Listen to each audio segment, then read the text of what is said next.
নমস্কার বন্ধুরা, আমি আজকে একটা নাস্তা বা টিফিনের রেসিপি নিয়ে চলে এসেছি। তার জন্য দেখুন এখানে আমি এই বাটিটা ওই একটু কম এক বাটি মানে 200 গ্রাম সুজি আমি নিয়েছি।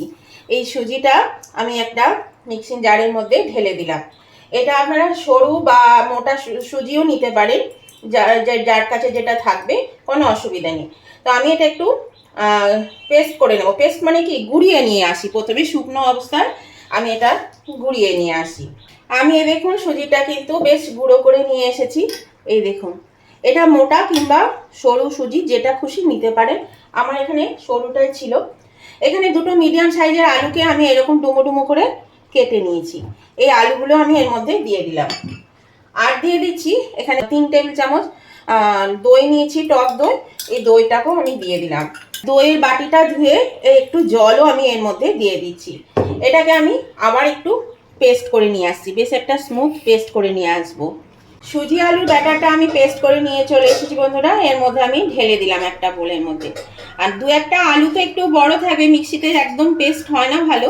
ও দু এক কুচি যদি থাকে তাতে কোনো অসুবিধে নেই, আপনারা ফেলেও দিতে পারেন, আবার এর সঙ্গে করেও নিতে পারেন, যেটা সুবিধা হবে করবে। এবার এই ব্যাটারটার মধ্যে বন্ধুরা আমি দিয়ে দেব একটু স্বাদ অনুযায়ী লবণ, দিয়ে দেবো একটু স্বাদ অনুযায়ী চিনি। অল্প একটু চিনি দিলে টেস্টটা বেশ ভালো হয়, সেই জন্য চিনিটা দিলাম। এবার আমি দিয়ে দিচ্ছি এর মধ্যে একটু লঙ্কা কুচি। যদি বাড়িতে বাচ্চা থাকে তাহলে অবশ্যই লঙ্কা দেবেন না, এর মধ্যে দিয়ে দেবেন গোলমরিচ গুঁড়ো। দিয়ে দিচ্ছি একটু গ্রেট করে রাখা গাজর। দিয়ে দিচ্ছি এখানে 1 চামচ মতো জিরে আছে, গোটা জিরে দিয়ে দিলাম। এখানে একটা মিডিয়াম সাইজের টমেটো নিয়েছি, এই টমেটোটাকে কুচি করে নিয়েছি ছোট ছোট করে, এই টমেটোটা দিয়ে দিলাম। আর দিয়ে দিচ্ছি একটু ধনেপাতা কুচি। আপনারা আপনাদের প্রয়োজন মতন সমস্ত ব্যাটারটা করবেন আর জিনিসগুলো নেবেন। আর বাড়িতে যদি আরও সবজি থাকে তাহলে পছন্দ মতন সবজি নিয়ে নেবেন। আমি সুমনা চলে এসেছি আমার আজকে রেসিপির ঝুলি থেকে একটা রেসিপি নিয়ে। আশা করি আপনারা সকলে ভালো আছেন, সুস্থ আছেন। আমার পরিবারে আমার সকল বন্ধুদেরকে স্বাগত জানিয়ে আমি আজকের রেসিপি শুরু করছি। আজকে এই যে রেসিপিটা আপনাদেরকে দেখাবো, টিফিন রেসিপি বা নাস্তা রেসিপি, সম্পূর্ণভাবে নিরামিষ। আর এটা শুধু সুজি দিয়েই করা যায়। সুজি আর আলু বাড়িতে থাকলে কিন্তু এটা হয়ে যাবে। তবে আপনারা চাইলে যদি আমিষ খেতে চান তাহলে পেঁয়াজ দিতে পারেন। তো এটা নিরামিষ করলে যে কোনো দিনে, কিন্তু নিরামিষের যে কোনো দিনে এটা খাওয়া যায়, সেই জন্য নিরামিষটা সুবিধে হয়। তো আপনারা আপনাদের পছন্দ মতন দিনে আপনারা করে খেতে পারবেন। আর এটা বাচ্চাদেরও ভীষণ প্রিয়, বাচ্চাদেরও বেশ সবজিটা খাওয়া হবে। বাচ্চারা সবজি খেতে পছন্দ করে না, স্কুলে টিফিন হিসেবেও দিতে পারেন, আবার বড়দের অফিসের টিফিন হিসাবেও কিন্তু এটাকে দেওয়া যায়। এটা কিন্তু বেশ একটা পেট ভরা খুব সুন্দর একটা টিফিন রেসিপি। তো এটা বানানো খুবই সহজ, বেশি কিছু উপকরণও লাগে না, খুব তাড়াতাড়িও হয়ে যায়, তাড়াতাড়ির মধ্যে কিন্তু এটা হয়ে যাবে। তো এটাকে আমি একটু ভালো করে ফেটিয়ে নিই, তাহলে কিন্তু জিনিসটা বেশ সফট হবে, সেই জন্য একটু ফেটিয়ে নিচ্ছি। এই দেখুন বন্ধুরা, এটা আমি ঢাকা দিয়ে মিনিট 10 মতো রেখে দিয়েছিলাম। আর ব্যাটারটার থিকনেসটা কিন্তু এইরকম হবে। আর এবার আমি এর মধ্যে দিয়ে দিচ্ছি এখানে বেকিং সোডা, এই চামচটা 1 চামচ দিয়ে আমি এটাকে ভালো করে কিন্তু এবার ফেটিয়ে নেব। আর এটা ভালো করে যত ফেটাবেন ততই কিন্তু জিনিসটা খুব ভালো হবে, সফট হবে। তো এভাবে ভালো করে ফেটিয়ে নিতে হবে। এবার কিন্তু এটা আমার হয়ে গেছে। তো এবার আমি চলে যাব সরাসরি চুলায়। এই দেখুন বন্ধুরা, ব্যাটারটা কতটা ফুলে গেছে, আর যেই খাবার সোডা দিলাম আর ভালো করে ফেটিয়ে নেওয়া হয়েছে। আর এখানে আমি একটা তড়কা প্যান বসিয়ে দিয়েছি। তড়কা প্যানের মধ্যে আমি তেলও দিয়ে দিয়েছি, তেলটা বেশ গরম হয়ে গেছে। তো এবার আমি এখানে 1-1.5 হাতা মতন করে এই ব্যাটারটা দিয়ে দেবো। এখানে আপনারা কড়াইয়ের মধ্যেও করতে পারেন, আবার আফগান প্যানের মধ্যেও করতে পারেন, আপনাদের যাতে সুবিধা হবে তাতেই করবেন। তড়কা প্যানেও করা যাবে। আমি এটা 3 মিনিটের জন্য ঢাকা দিয়ে দিলাম, তাহলে কি হবে, ভালো সিদ্ধ হবে। আঁচটা কিন্তু একদম লোতে দিয়ে দিয়েছি। ঢাকাটা খুলে দিলাম বন্ধুরা। এবার দেখুন নিচের দিকটা হয়ে গেছে, আমি এটা উল্টে দিচ্ছি। আবার আমি ঢাকা দিয়ে দিচ্ছি, একটু ঢাকা দিয়ে রেখে দিলাম, এটা হয়ে যাক। এই দেখুন বন্ধুরা, আমি এবার ঢাকাটা খুলে দিচ্ছি। এটা কিন্তু হয়ে গেছে। আমি এবার এটা নামিয়ে নেব। এটাকে আমি নামিয়ে নিচ্ছি। এর মধ্যে আমি আরেকটু তেল দিয়ে দেব, দিয়ে এটা একটু গরম করে নিই তেলটা।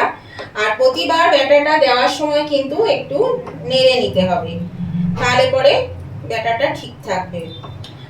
আর নতুন বন্ধু যারা আমার চ্যানেলে প্রথম এসেছেন, এখন আমার চ্যানেলটা সাবস্ক্রাইব করেনি, তাদের কাছে আমার অনুরোধ অবশ্যই আমার চ্যানেলটা সাবস্ক্রাইব করে আমার পাশে থাকবে।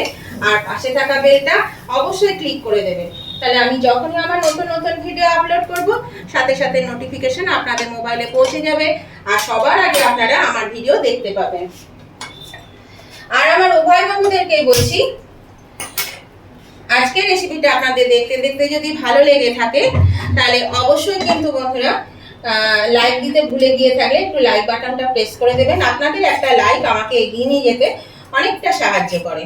আর কেমন লাগলো আজকের এই রেসিপিটা সেটা জানাতে কমেন্ট করতে একদম ভুলবেন না। অবশ্যই কমেন্ট করে জানিয়ে দেবেন যে আজকের রেসিপিটা আপনাদের কেমন লেগেছে। এখানে আমি দেখুন একটা ছোট একটা কড়া বসিয়ে দিলাম। এই কড়াইয়ের মধ্যেও আমি করব, সেই জন্য তাড়াতাড়ি হবে, নাহলে একটা একটা করে করতে তো অনেক সময় লাগে। তাই আমি এই কড়াটার মধ্যেও করে নেব, তাড়াতাড়ি হয়ে যাবে। তেলটা বেশ গরম হয়ে গেছে, আমি গ্যাসটা কমিয়ে দিলাম। এর মধ্যে আমি দিয়ে দিচ্ছি 1.5 হাতা ব্যাটার আমি দিয়ে দিলাম। এবার এটা ঢাকা দিয়ে দিচ্ছি। এই দেখুন বন্ধুরা, ঢাকাটা আমি খুলে দিলাম। দেখুন এদিকটা কিন্তু কালারটা চেঞ্জ হয়ে গেছে। তো এবার আমি এটাকে উল্টে দিচ্ছি। আবার আমি উল্টে দিলাম, উল্টে দিয়ে এটাকে আমি ঢাকা দিয়ে দিচ্ছি আবার মিনিট 3 জন্য। এবার বন্ধুরা ঢাকাটা খুলে দিলাম। দেখুন এটা কিন্তু হয়ে গেছে, 2 পিঠ একদম হয়ে গেছে। তো আমি এটা তুলে নিচ্ছি তেল থেকে ছেঁকে। আর এটা একটা ভীষণই পেট ভরা স্বাস্থ্যকর নাস্তা বন্ধুরা। এটা কিন্তু আপনারা অবশ্যই এইভাবে বাচ্চাদের করে খাওয়াবেন, দেখবেন বেশ ভালো লাগবে বাচ্চাদেরও খেতে। আমি এখানে আবার একটু ব্যাটার দিয়ে দিলাম, দিয়ে আমি এটা ঢাকা দিয়ে দিলাম আবার 3-4 মিনিটের জন্য। এই দেখুন বন্ধুরা, আমি সবগুলো বানিয়ে নিয়েছি।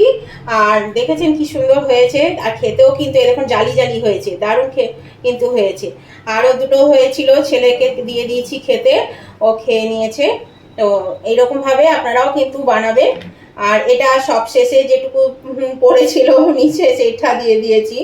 তো আপনারাও এইভাবে বানিয়ে খাবেন, দেখবেন ভালো লাগবে খেতে। আমি একটা আপনাদের কেটে দেখিয়ে দিচ্ছি। দেখুন ভেতরটা কিন্তু খুব সফট হয়েছে, আর উপরটা বেশ সুন্দর ভাজা হয়েছে, কাঁচা নেই কিন্তু, একদম খুব সুন্দর হয়েছে। তো আপনাদেরও যদি এরকমভাবে হাতে সময় কম থাকলে বা একটু কিছু আলাদাভাবে খেতে চাইলে তখন এইভাবে বানিয়ে খেতে পারবেন। তো আজকের ভিডিওটা যদি আপনাদের ভালো লেগে থাকে বন্ধুরা, তাহলে অবশ্যই কিন্তু লাইক শেয়ার কমেন্ট করতে ভুলবেন না। আর নতুন বন্ধুরা সাবস্ক্রাইব করে আমার পাশে থাকবেন, আর পাশে থাকা বেলটা অবশ্যই ক্লিক করে দেবেন। তো আজকের নতুন ভিডিওটা আমি এখানেই শেষ করলাম। আবার আমি নতুন ধরনের নতুন কোনো ভিডিও নিয়ে চলে আসবো। ততদিন আপনারা ভালো থাকবেন, সুস্থ থাকবেন। Tata, bye bye.